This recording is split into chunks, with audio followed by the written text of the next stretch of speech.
get rid of this professional agent provocateur class that's paid to protest, a new phenomenon we haven't seen in the past, and deter against it. Why is this a good idea or not a good idea?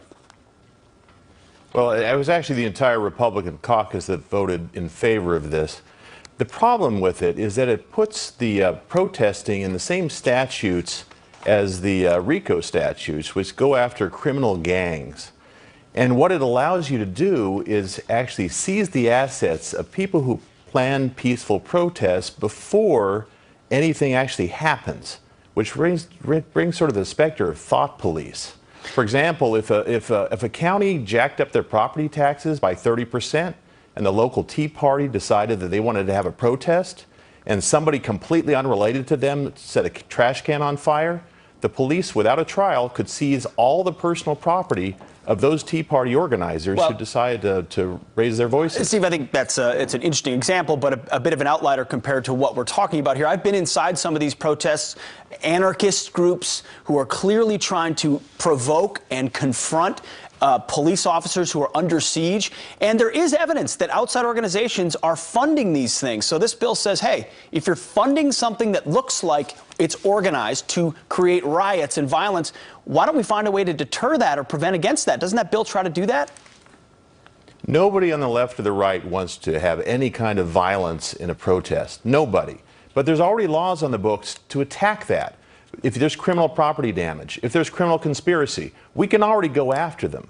But to have the power of the state to seize the assets of people for planning a protest, that's really a problem. They wouldn't say a protest, right? They would say if it turns into a riot or if it turns violent, then if you agitated and funded it, then you could be held liable for it. I mean, we're not talking about protests, we're talking about violence.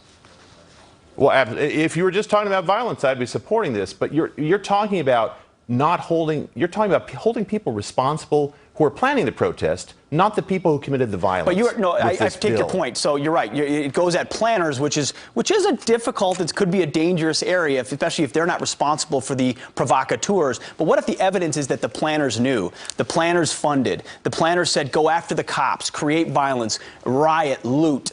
Isn't there some interest in the fact that the planners, not just the individual actor throwing the brick through that store, should be held responsible as well? If someone is planning to commit violence, then they can be held responsible with current laws. That's the problem. What I'm really worried about is that we have sort of a climate of fear and hatred developing in this country where we're seeing each other as enemies instead of fellow Americans. And in that climate of fear, I don't think we should be throwing away our sacred Constitution, because this is the sort of thing that the original Tea Partiers who threw that tea into Boston Harbor were trying to protest against when the king was seizing their property. We've got to be really careful. Senator Steve Farley, we've got to leave it right there. Certainly, these protests will continue, and how we deal with them, well, that process will continue as well. Thank you very much for joining us from Arizona. Thank you.